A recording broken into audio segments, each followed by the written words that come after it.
बोलिए प्रेम से श्री सद्गुरु महाराज की जय। महर्षि में परमहंस जी महाराज की साधना पद्धति, ब्रह्म को प्राप्त करने के लिए हमें क्या करना पड़ेगा। महर्षि में परमहंस जी महाराज ने ब्रह्म को प्राप्त करने के लिए 4 प्रकार की साधना पद्धति बतलाए हैं थे। 4 प्रकार की साधना पद्धति इस प्रकार है: मानस जप, मानस ध्यान, दृष्टि योग और सूरत शब्द योग, जिसे हम नादानुसंधान भी कहते हैं। जब गुरु प्रद मंत्र की बार बार इस तरह आवृत्ति करना कि मन में मंत्र रहे और मंत्र में मन रहे, वो जप कहलाता है।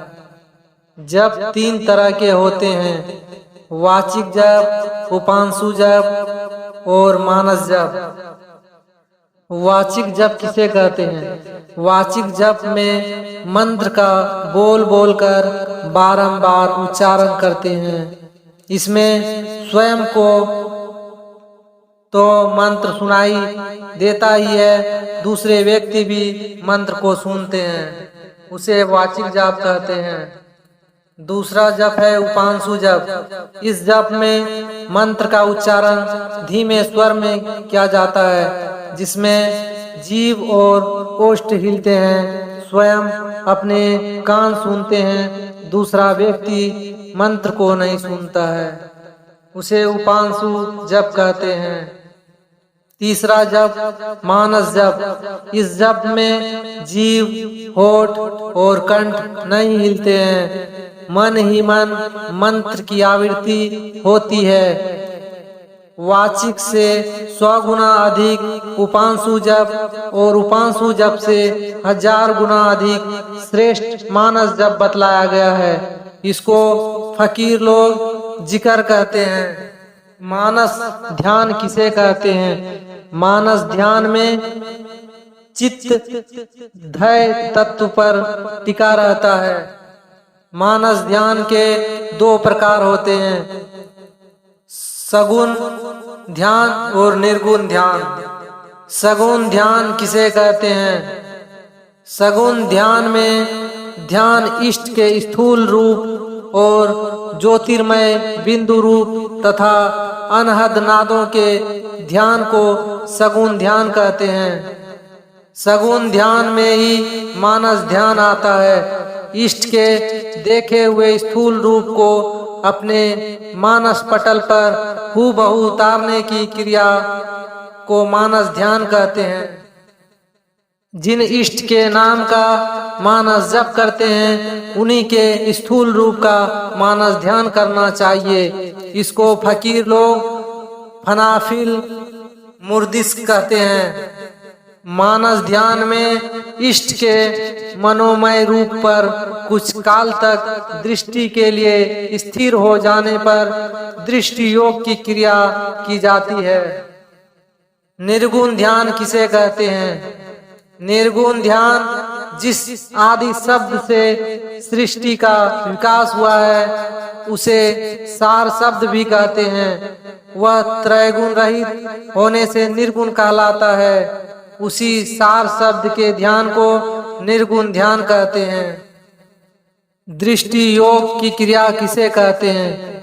देखने की शक्ति को दृष्टि कहते हैं। दोनों आँखों की दृष्टियों को मिलाकर मिलन स्थान पर मन को टिकाकर देखने की क्रिया को दृष्टि योग कहते हैं। इस अभ्यास से एक बिंदुता की प्राप्ति होती है, जिससे सूक्ष्म व दिव्य दृष्टि खुल जाती है।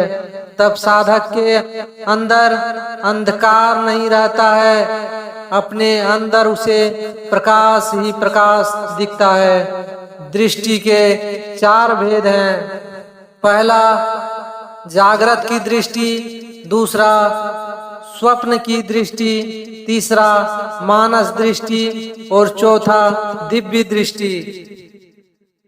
दृष्टि के पहले तीनों भेदों का निरोध होने से मनोनिरोध होता है और दिव्य दृष्टि खुल जाती है।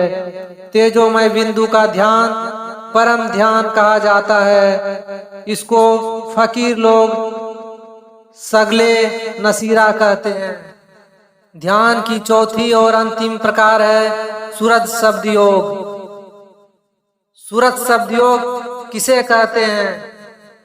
आंख, कान और मुंह बंद करके केंद्रीय शब्द को पकड़ने की क्रिया को सूरज शब्द योग कहते हैं। सृष्टि के 5 मंडल हैं: स्थूल, सूक्ष्म, कारण, महाकारण, केवल्य। इन 5 मंडलों के केंद्रीय शब्द हैं। इन 5 केंद्रीय शब्दों के अतिरिक्त अंदर में विभिन्न प्रकार की असंख्य ध्वनियां हो रही है, जिन्हें अनहद नाद कहते हैं। इन अनहद नादों के बीच निचले मंडल के केंद्रीय शब्द को क्रम से पकड़ते हुए अनंत केवल्य मंडल के केंद्रीय शब्द सार शब्द को पकड़ना नादानुसंधान या सूरज शब्द योग का लक्ष्य है। केंद्रीय शब्द को पकड़ने की युक्ति गुरु बतलाते हैं। दृष्टि योग पूरा होने पर और दृष्टि योग पूरा नहीं होने पर दोनों स्थितियों में नादानुसंधान की विधि अलग अलग बतलाई जाती है।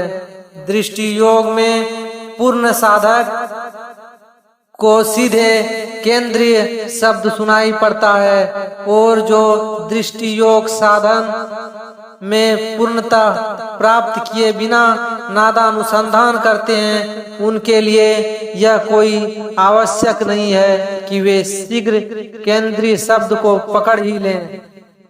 सार शब्द को नादानुसंधान के द्वारा पकड़ने पर साधक उसके आकर्षण से खींचकर परमात्मा या परमात्मा पद को प्राप्त कर लेता है।